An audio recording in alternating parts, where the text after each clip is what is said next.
신앙은 유기체적입니다. 태어나고 성장하고 거두는 원리가 적용된다는 것입니다.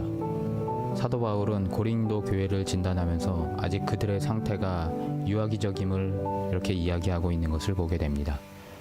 물론 신앙의 순결성은 어린아이처럼 믿음과 행함의 사이에 간격이 없는 것을 예수님께서도 분명히 교훈하셨지만, 여기서 바울이 말하는 어린아이 같다 함은 신앙 성장 과정이 정체되어 있음을 지적하는 그런 전혀 다른 내용이라는 것입니다.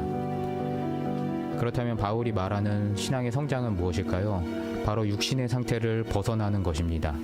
그들은 예수를 구주로 시인하면서도, 그리고 구원을 받았으면서도 삶의 형태는 여전히 세상적이며 자아는 깨어지지 않았기 때문입니다. 그리고 전혀 하나님과 인격적인 그러한 만남을 기반하지 않은 채 신앙과 믿음이 괴리된 그런 삶을 살고 있었습니다. 그것이 세상에서는 세상 지배의 법칙인 적자 생존 경쟁 방식이기 때문에 그렇게 표가 나지 않았지만, 교회 안에 들어와서 교회 안에서 그리스도의 몸을 가르는 분쟁의 형태로 나타나게 되었다라는 것입니다. 신앙생활을 하다 보면은 나의 신앙 상태를 진단해 보고 싶은데 확실한 지표라든지 여러 가지가 혼란스러울 때가 많은 것을 우리가 보게 됩니다. 그럴 때 한 가지 확실한 지표는 내가 분쟁 가운데 주도적인 역할을 하고 있는가 돌아보는 것입니다.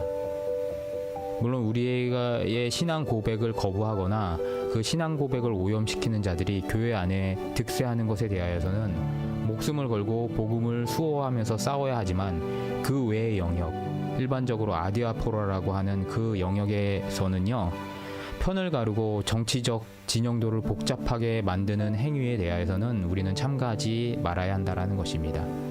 이것이 바로 우리를 육에 속한 사람으로 내모는 이름을 우리가 즉시 깨닫고 돌이켜 회개해야 한다는 것입니다. 고린도 교회도 역시나 분당을 짓는 문제에 빠져 있었습니다. 아무짝에도 소용없는 바울파, 아볼로파의 지엽성을 바울은 지적하고 있는 것입니다.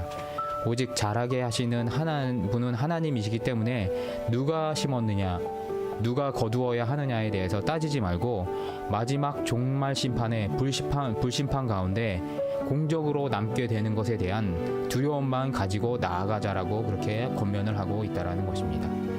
우리는 시공간의 제약을 받는 인간의 육신적인 한계 때문에 모든 것을 눈앞에 나타나는 결과만 가지고 평가하려고 합니다.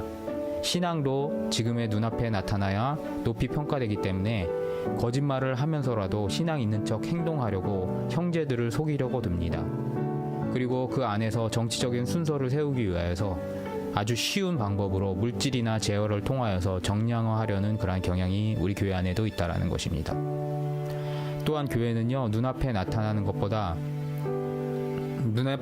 것이 작은 교회보다는 이왕이면은 큰 교회, 메가처치를 지향하는 그러한 모습이 우리들 안에 있는 것도 보게 됩니다. 그래서 경영자 마인드를 기반으로 교육을 그렇게 인정하기도 하는 것을 보게 됩니다. 개인 전도의 차원에서도요, 내가 심은 것을 내가 성과를 내야 된다, 내가 거둬야 된다라고 이렇게 생각을 하면서 조급해하여서 일을 그르치거나 쉽게 포기하는 경우를 우리는 많이 보게 됩니다. 그런데 바울 선생님은요, 중요한 것은 마지막 심판에 하나님께 어떻게 인정받느냐라고 이야기하고 계시다라는 것입니다. 내가 삶 속에서 공을 들여서 전도를 하고 피치 못할 사정에 의해서 거두지 못하고 떠나왔더라고 하더라도 그것을 아시는 분은 하나님이시기 때문에 전도와 성장을 멈춰서는 안 된다라는 것입니다. 우리의 삶 속에 안 될 것 같은 가족이나 동료들이 있습니까?